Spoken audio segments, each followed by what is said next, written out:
Legend once spoke of twin brothers named Remus and Romulus, born to a human mother, Rhea Silvia, and the god of war himself, Mars. Out of fear, the king of the land ordered their deaths and had them thrown into the Tiber River. The twins survived the trek down the stream, however, and washed up on a bank where a female wolf found them. The wolf nursed and cared for them until two shepherds arrived to take them away.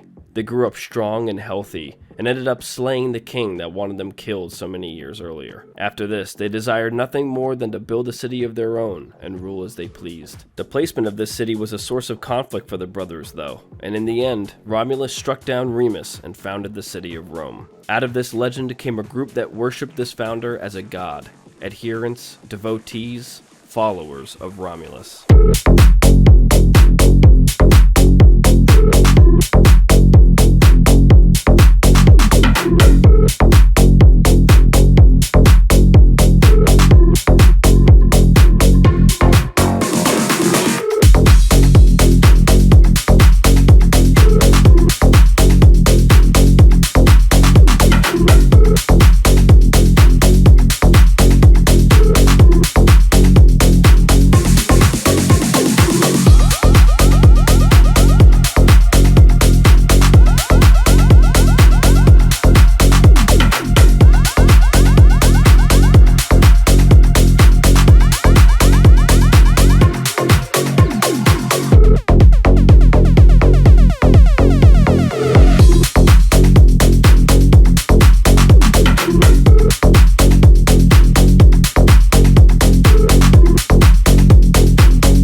This is the first of many videos I plan to make on various factions existing and operating within the lore of Assassin's Creed. This should be quite an interesting one. At first, I believed this video would be rather straightforward, but to my pleasant surprise, the background of this group is somewhat fascinating after doing my research. Today, we'll go over the history, characteristics, and goals of the faction, then dissect and discuss these elements.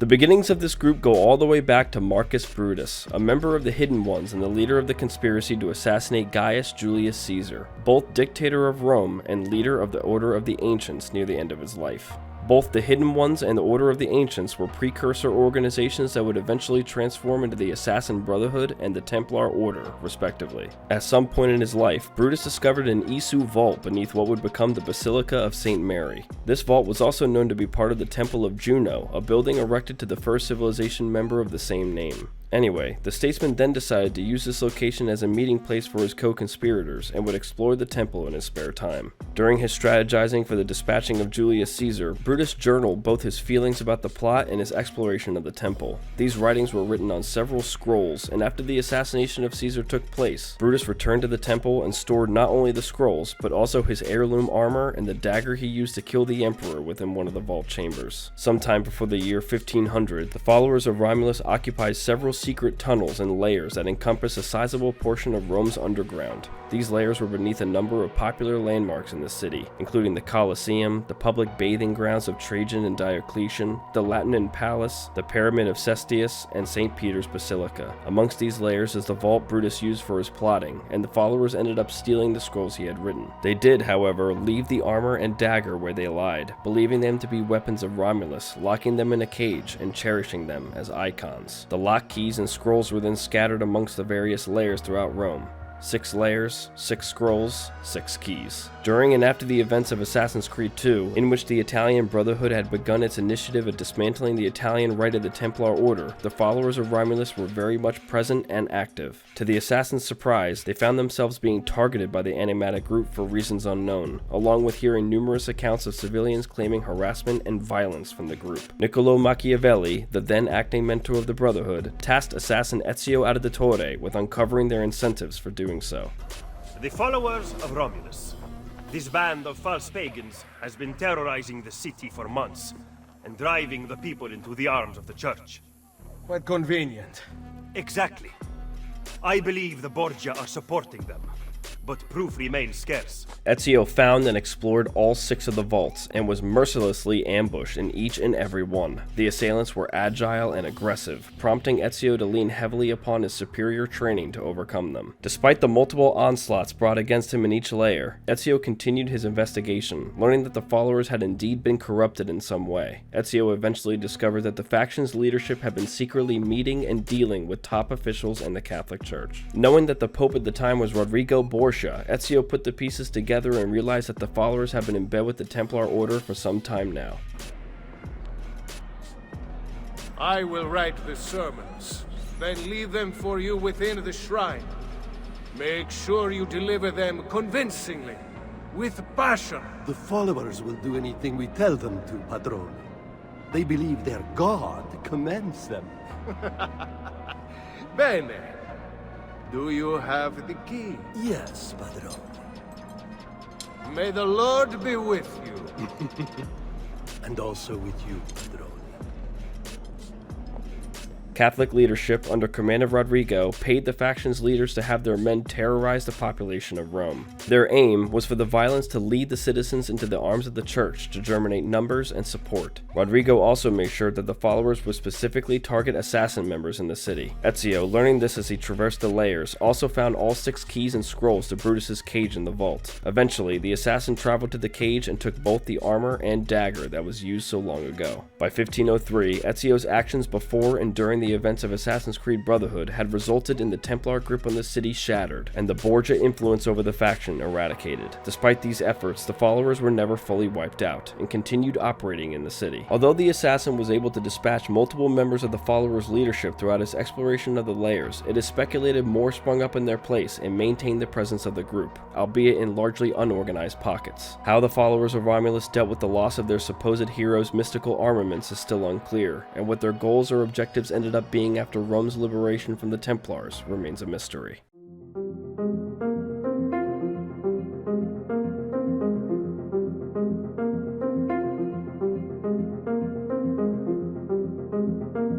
I think a faction so small and arguably insignificant to the story of Assassin's Creed Brotherhood having a compelling link to the events in Assassin's Creed Origins to be very interesting. When I first started my research on the group, I had totally forgotten its connection to the characters in the later entry. Ubisoft wrote this organization into the story of Brotherhood as a simple way of introducing side objectives and dungeon missions, but cleverly tied it into another story many years later with relative ease. There are 2 problems I have with this group, which we will discuss, but let's go over some other things first. I believe the overall presentation of the followers is incredible. They are entirely hostile, and engagements with them are extremely violent. They seem to be exceptionally adept freerunners, traversing their layers and ambushing Ezio using agile parkour. They can navigate through obstacles and urban environments smoothly, and their aggression cannot be gentled, attacking Ezio relentlessly even when large numbers of their comrades lay dead around them. This aggression could be explained by the combination of pseudo-religious fervor and their leaders' calls for insatiable violence against assassins.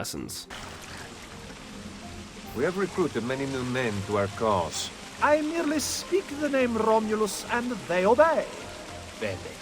Our prophecies move them as predicted. Together, we will create a new religious harmony. Assassino!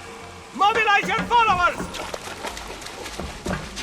Their attire closely resembles wolves, likely stemming from Romulus's legendary upbringing involving a wolf's caretaking. They often growl, grunt, or howl when engaged in combat. They also use tactics similar to assassins, in that they lie waiting patiently for intruders to step upon them before striking seemingly out of nowhere. Individually, they don't seem as proficient in hand-to-hand as Ezio is, but I believe, like wolves, they attempt to overwhelm their opposition with sheer numbers rather than skill. I regret to say, I believe this tactic was very efficient, as all over their layers are skeletons, skulls, and other remnants of human bodies. One can only imagine the surprise an innocent explorer might have experienced when entering one of these dangerous dungeons. Case in point, let's talk about them. The layers of the followers are marvels to look at. They are intricately designed, combining ancient and modern Roman engineering together to make eerie landscapes that indeed make one feel like they are invaders to these places. The dungeons have plenty of areas that house small monuments and memorials, lit by torches or candles that flicker sporadically, casting irregular shadows on the walls.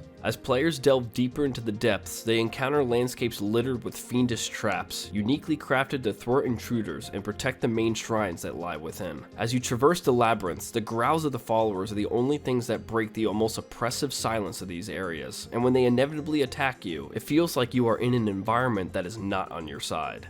The followers' organization is corrupted to say the least. If one reads the scrolls of Romulus, which are in fact Brutus's, one shows that there was indeed a change of handwriting, stating, "We have taken it and set it back, behind the iron door. 6 keys unlock it, spread amongst our brothers. It shall be said to come from Romulus, and they will worship it." The leadership not only lied to their followers that the ancient, iconic armor they revere so much originated from their worshipped god, but also are enlightened enough to know that the central belief of the group itself is entirely untrue. Players are made aware repeatedly of this corruption, as each layer is ripe with examples of nefarious manipulation and indoctrination. I have 2 small issues with this faction, the first being what exactly the followers get out of the alliance with the Portia. They don't seem to care for land or material items, and I don't see a follower running for office anytime soon. The only things I could think of would be wealth or increased internal power. What exactly do they use this wealth for? If it is indeed just power, what goals or objectives do the corrupt leaders hold? This ties into my second point. The other thing I find odd with this group is the specifics regarding their ideology. I know they believe Romulus to be a pseudo-deity, and they trust the legend involving his upbringing, but what concepts are involved with this belief system? I couldn't find any information on what they think, how they navigate the challenges of life, and how they see society.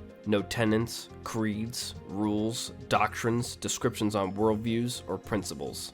Nothing. I would have loved to see even a small attempt by Ubisoft peering into this facet of the followers, but I could not find a single thing. They obviously don't mind baseless violence, terrorizing the populace and attacking, without question, any individual curious enough to explore their lairs. The leaders have no problems lying to their members and falsely claiming specific groups need to be targeted for reasons unknown. They also don't respect the dead, propping them up all over their lairs and placing skeletons in odd areas throughout their cave systems. So I'm not exactly sure what this faction truly believes in or fights for. Perhaps the mystery of their belief system was purposeful. Maybe not knowing what they believe in is what would make them so terrifying to encounter in real life. Viewed this way, I can only imagine what was going through our assassin's mind while he traversed the tunnels beneath Rome. One thing is for sure, the followers pose an immense challenge to Ezio, forcing him to use his advanced training and intellect to overcome the trials that lie before him in each lair. They attacked on sight, with large numbers, out of nowhere, with the goal of overwhelming the opposition with sheer force of will. And although Ezio attempted to cleanse Rome of their influence, they were not exterminated, allowing the group to maintain a presence throughout the region for a length of time that remains unknown to this very day.